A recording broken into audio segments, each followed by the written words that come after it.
Hello, it's me Sherin. Welcome back to our channel. പരീക്ഷയ്ക്ക് മാർക്കില്ല എന്തുകൊണ്ടാണെന്ന്, പഠിച്ചത് പേപ്പറിൽ എഴുതാൻ കഴിയാത്തത് എന്തുകൊണ്ടാണ്, എങ്ങനെയാണ് പരീക്ഷ എഴുതേണ്ടത്, ഒരുപാട് കുട്ടികൾക്ക് ഇപ്പോഴും അറിയില്ല എന്താണ് പരീക്ഷ എന്നും എങ്ങനെയാണ് പരീക്ഷ എഴുതേണ്ടത് എന്നും. അപ്പോൾ അതിനെക്കുറിച്ചുള്ള ഒരു ചെറിയൊരു ഇൻട്രൊഡക്ഷൻ വീഡിയോ ആണ്. അപ്പോൾ നിങ്ങൾ വീഡിയോ സ്കിപ്പ് ചെയ്യാതെ കാണണമെന്ന് അഭ്യർത്ഥിക്കുന്നു. മാസത്തിൽ അല്ലെങ്കിൽ ഈ ഒരു കൊല്ലത്തിൽ എത്രത്തോളം പഠിച്ചിട്ടുണ്ട് എന്നുള്ള ഒരു നിലവാരത്തിന് വേണ്ടി നടത്തുന്ന ഒന്നാണ് ഈ എക്സാം എന്ന് പറയുന്നത്. അതത്ര പേടിക്കേണ്ട കാര്യമൊന്നുമില്ല. കാരണം നമ്മൾ എത്രത്തോളം പഠിച്ചിട്ടുണ്ട്, എത്രത്തോളം നമുക്ക് മനസ്സിലായിട്ടുണ്ട്, എത്രത്തോളം നമ്മൾ ആ വിഷയത്തോട് താല്പര്യമുണ്ട് എന്നൊക്കെ അറിയാൻ വേണ്ടിയിട്ട് നടത്തുന്ന ഒരു ചെറിയ ഒരു എക്സ്പെരിമെൻ്റ് മാത്രമാണ് എക്സാം എന്ന് പറയുന്നത്. അല്ലാതെ എക്സാം എന്ന് കേൾക്കുമ്പോൾ തന്നെ ചില കുട്ടികൾക്കൊക്കെ ഭയമാണ്, എക്സാം പേടിയാണ്. എക്സാം പേടി കാരണം കുട്ടികൾക്ക് തലവേദന, പനി എല്ലാം വരാറുണ്ട്. ഇത്രത്തോളം പേടിക്കേണ്ട ഒരു ആവശ്യമൊന്നുമില്ല. പിന്നെ ഒരുപാട് കുട്ടികൾ പറയുന്ന ഒരു കാര്യമാണ്, പരീക്ഷയിൽ പഠിച്ചതൊക്കെ പേപ്പറിൽ എഴുതാൻ കഴിയാത്തത് എന്തുകൊണ്ടാണെന്നാണ്. അപ്പോൾ അതിൻ്റെ മുമ്പിലേക്ക് വരുന്നതിന് മുമ്പ് എന്താണ് നിങ്ങൾ എഴുതിയത് എന്നും എങ്ങനെയാണ് അത് അവതരിപ്പിച്ചത് എന്നതാണ് ഇപ്പോൾ ഉത്തരക്കടലാസ് നോക്കുന്ന വ്യക്തി നോക്കുന്നത്, അല്ലെങ്കിൽ പരീക്ഷകൻ നോക്കുന്നത്.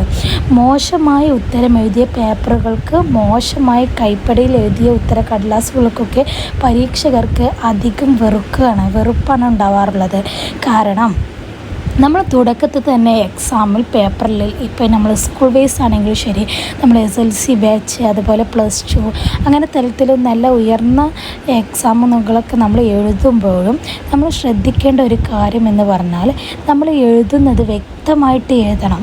പറഞ്ഞത് മനസ്സിലായെന്ന് വിചാരിക്കുന്നു. ഫസ്റ്റ് തന്നെ നമ്മൾ വെട്ടിയും കുത്തിയും പോയിൻറ്റ്സ് ഒന്നും ഇല്ലാതെ വലിച്ചു വാരി എഴുതുന്ന കുറേ കുട്ടികളുണ്ട്. കുറേ പേപ്പർ നമ്മളിങ്ങനെ നോക്കുമ്പോൾ നമുക്ക് മനസ്സിലാവും. കാരണം കുട്ടികൾക്ക് കണ്ടൻറ്റ് അറിയാമായിരിക്കും, പക്ഷേ ആദ്യം തന്നെ വലിച്ചു വാരി എഴുതിയിട്ട് നടുവിൽ വെച്ച് കണ്ടൻറ്റ് കൊടുക്കുന്ന ഒരുപാട് കുട്ടികളുണ്ട്. അപ്പോൾ അവർക്കൊക്കെ വേണ്ടിയിട്ടാണ് ഈ പറയണത്. അപ്പോൾ നമ്മൾ എക്സാം എഴുതുമ്പോൾ ചെയ്യേണ്ട കാര്യങ്ങളാണ് ഞാൻ ആദ്യമായിട്ട് നിങ്ങളോട് പറയണത്. ഇപ്പോൾ ഞാനാണ് എക്സാം പേപ്പർ നോക്കുന്നതെങ്കിലും, അല്ലെങ്കിൽ വേറെ ഏതെങ്കിലും പരീക്ഷകരാണ് എക്സാം പേപ്പർ നോക്കുന്നതെങ്കിലും, നമ്മൾ കാണുമ്പോൾ ചില പേപ്പറിൽ നമ്മൾ കാണും കുത്തി ചേർക്കുന്ന വാക്കുകൾ, പല സ്ഥലത്തും മഷി പടർത്തൽ, എഴുതിയതിൻ്റെ പുറത്ത് എഴുതിയത് വെട്ടിക്കളഞ്ഞ്, ഇതൊക്കെ കിട്ടേണ്ട മാർക്ക് കിട്ടാതിരിക്കാനാണ് കാരണമാവുക. കാരണം ഈ പരീക്ഷകൻ നോക്കുന്നതിൻ്റെ ക്ഷമ അങ്ങനെ പരീക്ഷിക്കരുത്. നമ്മൾ വെട്ടിയതിൻ്റെ മുകളിലൂടെ വേറെ എഴുതുക, അതുകൊണ്ട് മഷി കൊണ്ട് നന്നായിട്ട് കറുപ്പിച്ച് എഴുതുക, അതൊക്കെ നമ്മുടെ ഓരോ കുട്ടിയുടെ പേപ്പറിനെ അത് ബാധിക്കും. ഏറ്റവും നീറ്റായിട്ട് എക്സാം എഴുതുകയാണെങ്കിൽ നല്ല മാർക്ക് നിങ്ങൾക്ക് ലഭിക്കും.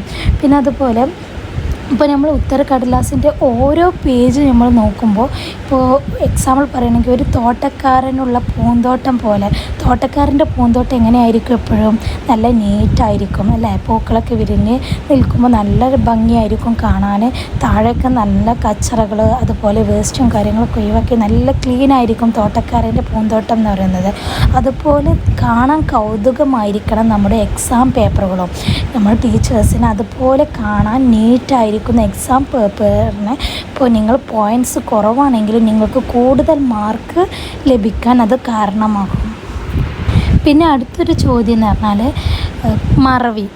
പരീക്ഷാ ഹാളിൽ എത്തി പേപ്പർ കയ്യിൽ കിട്ടിയാൽ മറന്ന്, എത്ര പഠിച്ചാലും പരീക്ഷാ ഹാളിലേക്ക് കയറിയാൽ ഒരു അക്ഷരം പോലും എഴുതാൻ കഴിയാതെ വിഷമിക്കുന്ന ഒരുപാട് വിദ്യാർത്ഥികളെ കണ്ടിട്ടുണ്ട് കേട്ടോ. വിയർക്കലും വേവലാതിയും അധികമാണ് അവർക്ക്. അപ്പോൾ ഇതിനെന്തെങ്കിലും പരിഹാരം ഉണ്ടോ എന്ന് ഒരുപാട് പേര് ചോദിച്ചിട്ടുണ്ട്. അപ്പോൾ അതിന് അവർക്ക് വേണ്ടിയിട്ടാണ് ഞാൻ മനസ്സിലേക്ക് കൊടുക്കുന്ന നിർദ്ദേശങ്ങളാണ് നമ്മെ ചലിപ്പിക്കാൻ പ്രേരിപ്പിക്കുന്നത്. എനിക്ക് കഴിയില്ല, അത് എന്നെ കൊണ്ടാകില്ല എന്നൊക്കെ പറയുന്നത് ഉടൻ നമ്മുടെ ജോലിയിൽ നിന്ന് പിന്മാറാൻ നമ്മുടെ മനസ്സ് പറയുന്നു. നമ്മളോട് മനസ്സിനോട് തന്നെ പറയുകയാണ്, എനിക്ക് കഴിയൂല, എന്നെക്കൊണ്ടാവില്ല ഒക്കെ മനസ്സിനെ നമ്മൾ ബോധിപ്പിക്കുകയാണ്. അങ്ങനെ ബോധിപ്പിച്ചതിന് ശേഷം നമ്മൾ എക്സാം ഹാളിലേക്ക് പോകുമ്പോൾ എന്ത് സംഭവിക്കുന്നു? നമ്മൾ ഇന്നലെ പഠിച്ച കാര്യങ്ങൾ മുഴുവൻ മറന്നു പോവുകയാണ് ചെയ്യുന്നത്. കാരണം എന്താ?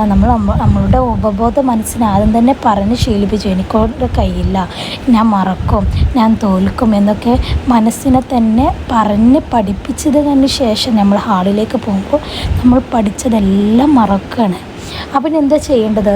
പോസിറ്റീവായിട്ട് ചിന്തിക്കുകയും ചെയ്യുക, പോസിറ്റീവായിട്ട് പ്രവർത്തിക്കുകയും ചെയ്യണം. എനിക്കാവും, എനിക്ക് നേടാൻ കഴിയും, എനിക്ക് ക്ലാസ്സിൽ ഫസ്റ്റ് റാങ്ക് കിട്ടാൻ കഴിയും, എനിക്കിത് പ്രസൻറ്റ് ചെയ്യാൻ കഴിയും. അങ്ങനെ ഒരുപാട് നമ്മുടെ മനസ്സിനാദ്യം നമ്മൾ പോസിറ്റീവായതിനു ശേഷം നമ്മൾ പഠിക്കുകയാണ്. പഠിച്ചത് കൊണ്ട് മാത്രം വിജയം ലഭിക്കില്ല, പ്രാർത്ഥിക്കണം. കാരണം എല്ലാം ദൈവത്തിൻ്റെ പക്കലിലാണ്.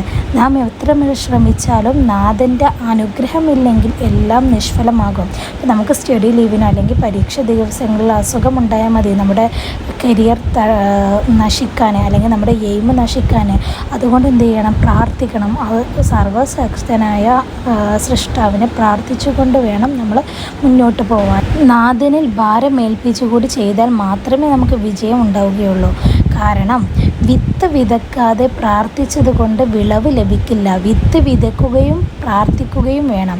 എന്ന് വെച്ചാൽ പഠിക്കുകയും പ്രാർത്ഥിക്കുകയും വേണം. എന്നാലാണ് നിങ്ങൾക്ക് വിജയം നിങ്ങൾക്ക് മുമ്പിൽ ഉണ്ടാവുകയുള്ളൂ.